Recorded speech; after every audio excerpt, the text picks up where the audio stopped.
I'm standing at the birthplace of one of America's best-known folk heroes, Davy Crockett, born here in the heart of Tennessee in 1786 in this little house right here behind me. On this week's show, I'm going in quest of the American wild turkey. And this is going to be a really different episode because we're going to be using hunting tactics to get close to these birds. We're going to take you on a journey through the Appalachian Range in Tennessee, one of the eastern wild turkey strongholds. Let's go birding.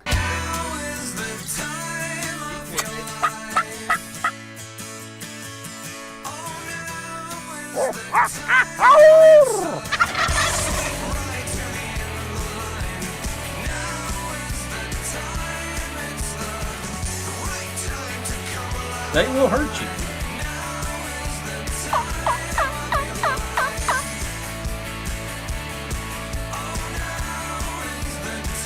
Well, this looks like it's going to be quite a challenge.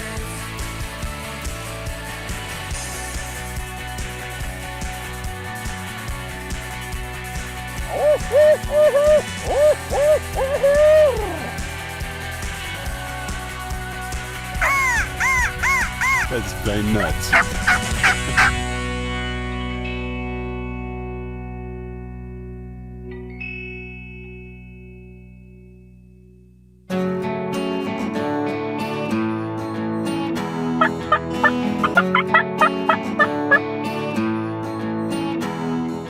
The American wild turkey is an iconic American bird. This is a bird which Benjamin Franklin actually wanted to make the national bird. He looked at the bald eagle and he said words like the bald eagle is a coward, and he thought it would be fitting to have a courageous bird like the wild turkey as the national bird at the time. And you can really see why. These are such majestic birds, such majestic animals. We're very fortunate to have good numbers of them back, rebounding again in North America. There are few birds as emblematic of American history and culture as the wild turkey. But this phenomenal bird could well have gone the way of the passenger pigeon and the Carolina parakeet. Renowned ornithologist and author Arthur Bent perhaps summed this up best when he wrote, "When the noble red man roamed and hunted unrestrained throughout the virgin forests of eastern North America, this magnificent bird, the wild turkey, also enjoyed the freedom of the forests from Maine and Ontario, southward and westward. But the coming of the white man to our shores spelled the beginning of the end for both of these picturesque Americans. The forests disappeared before the white man's axe. His crude firearms waged warfare on the native game, and the red man was gradually eliminated before advancing civilization. Today, thankfully, wild turkey numbers have rebounded, and I want to gain some valuable insights on the status of this uniquely American bird. I want to get up close and personal with wild turkeys, but in order to do this, I need to gather advice from an unlikely but logical source: turkey hunters. First of all, we have 6 subspecies of wild turkey. Starting in Central America, you got the ocellated, then moving north into Mexico, you have the ghouls. Within the United States, you have the eastern, the Osceola, which is basically from Jacksonville, Florida, south. You have the Merriams, and then you have the Rio Grandes, and those birds are found out west. Each subspecies has adapted itself to its terrain and its habitat. Most turkeys, but especially the easterns, about 6 times faster than you are. He can cover 100 yards in less than 4 seconds if he's in a dead run. He can fly about 50 miles an hour, and he's there in the second beat. He's got 6 power vision. He assimilates what he sees 6 times faster than you do. You can't outdraw one. They're very fast, very fast. His defenses are his eyesight, his hearing, his quickness, his alertness. He's scared of everything in the woods that moves. Everything is there to eat him. So he is very cautious and very slow as he moves through the woods until something scares him, and then he's very quick to evacuate. He asks no questions. A deer sometimes will try to stare you down. A turkey will not do that. He's gone. No questions asked. History.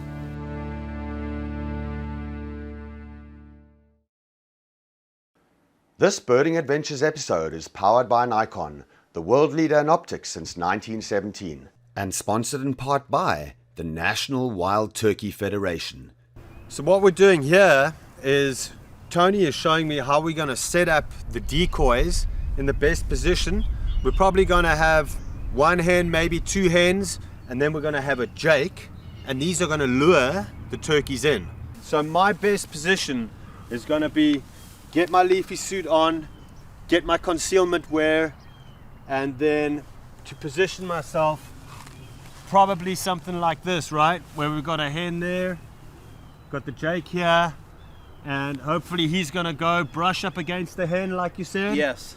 And then make his way here and face off against this jake over here. I'm going to be lying in full concealment wear next to the decoys, waiting for turkeys to come in. All this time lying around in the grass got me thinking, what would happen if they came close enough for me to grab one with my bare hands? A male gobbler is not a bird to be trifled with. You take a 22, 23 pound gobbler, it's like trying to tangle with a 200-pound man. He's pretty tough. He's gonna handle you. So when you get a hold of him, you're gonna have to hold on for dear life. This is what I'm up against. Razor sharp, and they're not afraid to use them. So I would be aware of a big long beard comes walking in there, say 10-inch beard comes walking in, he's going to have at least inch spurs on him, and they're going to cut you. You asked Bob, what was it that you needed to know before you did this? And my response to that would be, where's the closest medical facility? Once you got a hold of it, you better have 911 on the way, because he is going to wear you out. Okay, probably a good idea to keep my hands to myself.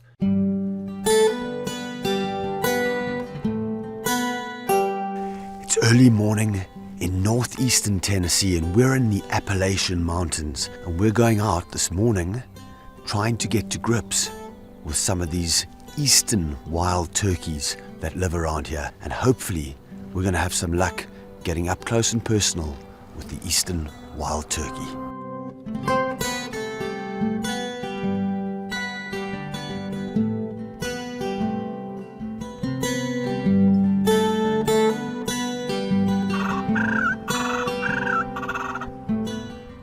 I tell you, there's been a few times in my life when I've been as cold as this. And it's probably only, 40 degrees, but you're lying out here, right on the grass like this, freezing cold, for hours.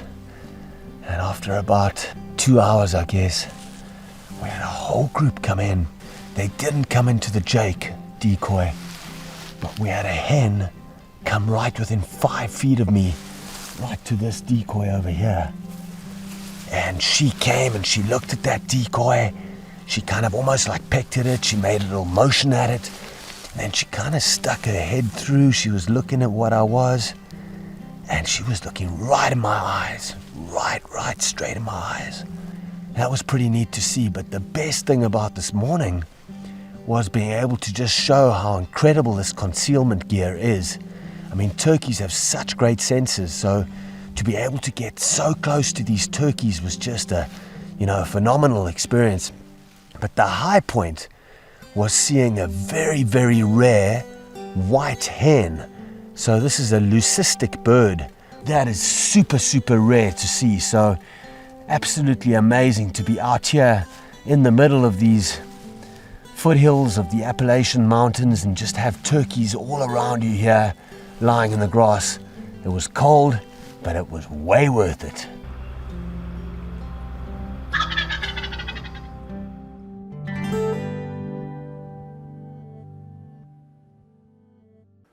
This Birding Adventures episode is powered by Nikon, the world leader in optics since 1917, and by Hobie Mirage Drive Kayaks. Enjoy nature effortlessly. And sponsored in part by Cloak, your leader in nature concealment wear. Now I've got close to the hens using decoys, but I really want a massive gobbler to come close. I need to beef up my strategy to lure the big males in, and there's no better person to advise me than the likes of Tom Stuckey, world champion turkey caller.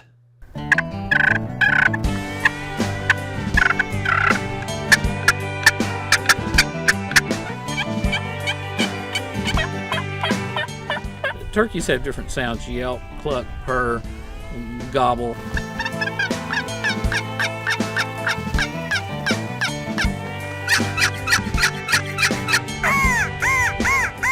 They take 7 or 8 different sounds and they can make sentences. So this is a yelp? No? It's okay. It's excellent practice.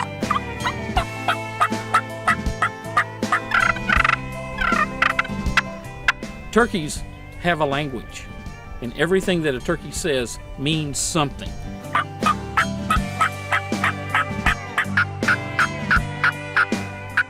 We're going to get serious here. We're going to talk turkey. Most of us birders have heard about birding by ear, listening for birds and then going out and finding them in the woods. But guess what? You can also bird by voice. And I'm here with Tom Stuckey, who just happens to be a world champion turkey caller. Tom, great to meet you. Real pleasure. How do you become a world champion turkey caller? Well, there's judges, and if you bribe those judges really good, you win. But no, not really. It takes a lot of practice. It takes a lot of time being out in the woods and observing the birds and listening to them produce those sounds. And then we try to reproduce those with different types of calls that we have. And it takes a lot of practice. And it's a lot of fun too. Okay, so tell me a little bit about the language of turkeys, because turkeys have an actual language. They have different types of calls. Can you go through or run through the different calls that they have? Yeah, they do have a different series of calls they make, and each one means something to the bird itself. And they talk to each other as they progress through the woods on their daily routine. It's not a complicated language, but it's something that if you realize how important the emphasis of each call means to them.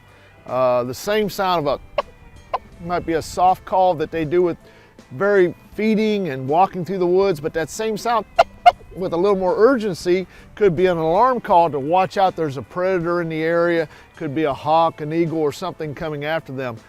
So it's very important for them to communicate. It's also very important for those that's wanting to observe wild turkeys to communicate, to get them up close so they can see them. What we have here is several different types of calls. My favorite is the diaphragm call because turkeys have tremendous eyesight and they pick up on movement. So if you keep this in your mouth and make the sounds of a wild turkey yelping, for example, this is probably the most common call a wild turkey will make. Sounds something like this.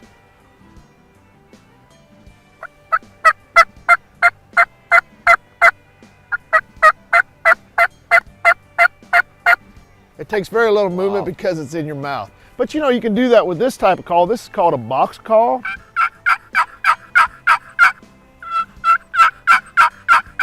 Pretty simple, isn't it? And you know what? You have something in your hand, and I know you haven't done this much. This is called a slate call. So I want you to put that striker right on there and just draw me little circles on there. Push down a little harder. There you go. And you know what? If you do that, it sounds like a hen. That old gobbler will go, he'll gobble back at it. And so now you can really have some fun. You can call that gobbler in looking for that hen. You'll see him come in strutting and carrying on. And he'll be gobbling, looking for that hen. It's a lot of fun.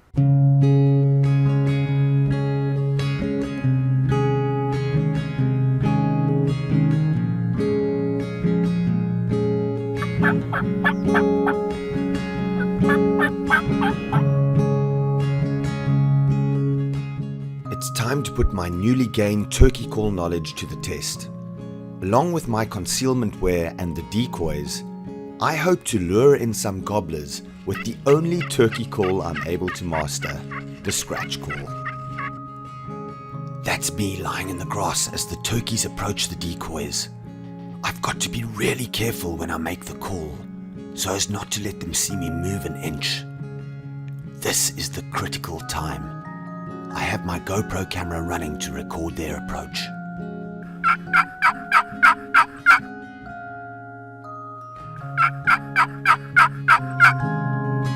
Oh man, that was so close. I had a whole lot of them come in. 3 big gobblers. There were some jakes around too.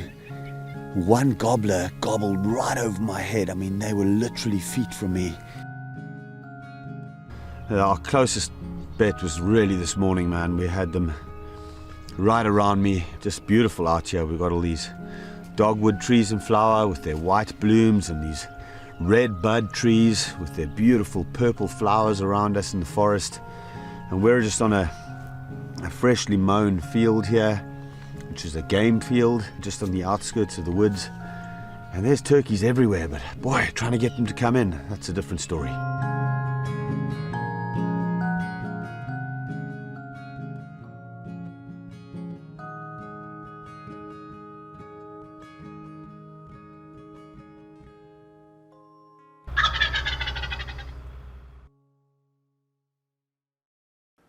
This Birding Adventures episode is powered by Nikon, the world leader in optics since 1917, and sponsored in part by Cloak, your leader in nature concealment wear.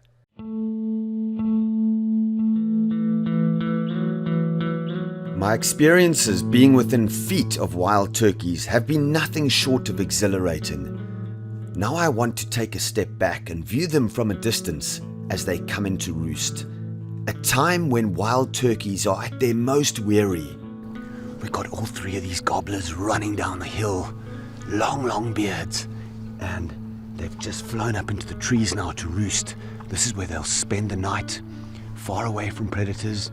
There's lots of bobcat, coyotes around here that'll prey on these turkeys, so they'll seek their safety up at the top of the trees, and in the morning, at first light, they're going to fly down again from the roost site. Absolutely awesome to see three of those massive gobblers right at the top of the trees here.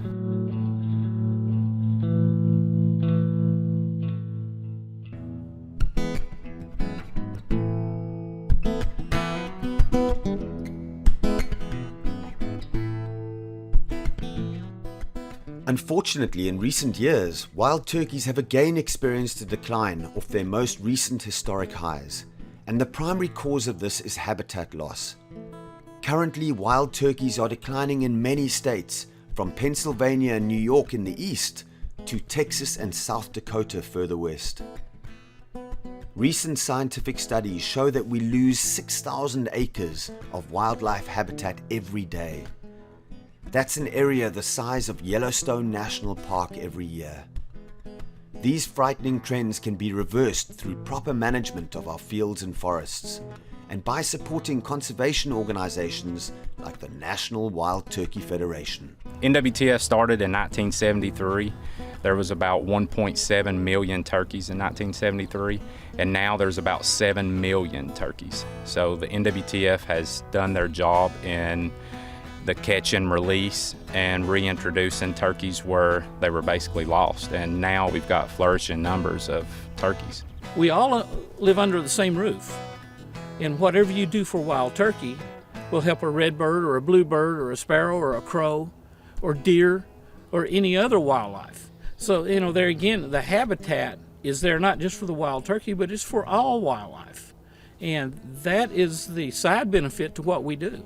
Most people who are active hunters and have been engaged in conservation are people who, quite frankly, it's a lifestyle where they enjoy the outdoors. They are also bird watchers. We know that from all the survey data. They're people who like to do habitat restoration, and their revenue, the money that they spend for hunting and outdoor recreation is back invested. That's the model we use in the United States. And so it's the license money and the excise tax that comes off sporting arms, ammunition, that really help fund a lot of the land base that we use to manage wildlife and the programs. Hunters actually fund 80% of the wildlife agencies, state wildlife agencies. They pay for 80% of their income they make off of hunters. So if it wasn't for hunters buying license and tags, you wouldn't have these state wildlife agencies to protect the animals. I think we've got to be careful as bird watchers and as people that love the outdoors not to be so quick to judge hunting, because there's a lot of valuable funding that goes towards the restoration of habitat all across North America. I want my little girl to be able to see this and enjoy this. That's why that I'm a member of the NWTF and Ducks Unlimited and hunting organizations to protect this, because I want my daughter and her kids and all these other kids to grow up and have this wildlife to enjoy. We all need to come together as hunters, non-hunters. Everyone needs to band in together and realize that we're all in it to conserve these animals. We need to focus on those youth. So not only if we save the habitat, they can continue to save it and save our wildlife for future generations. For individuals who'd like to be involved in efforts like the restoration of the wild turkey, we would love to have them join the NWTF. It's one way that people can give back, not only through their membership fees in terms of contributing to it, but also to be a volunteer for us. We can use volunteers all the time on our habitat work, as well as our recruitment, retention, and our mentorship of people in the outdoors.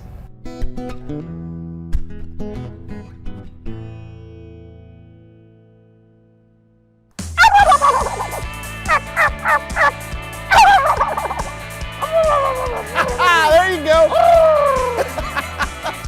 A little bit of practice.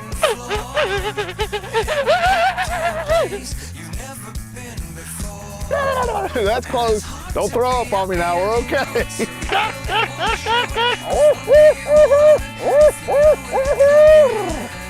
Like that?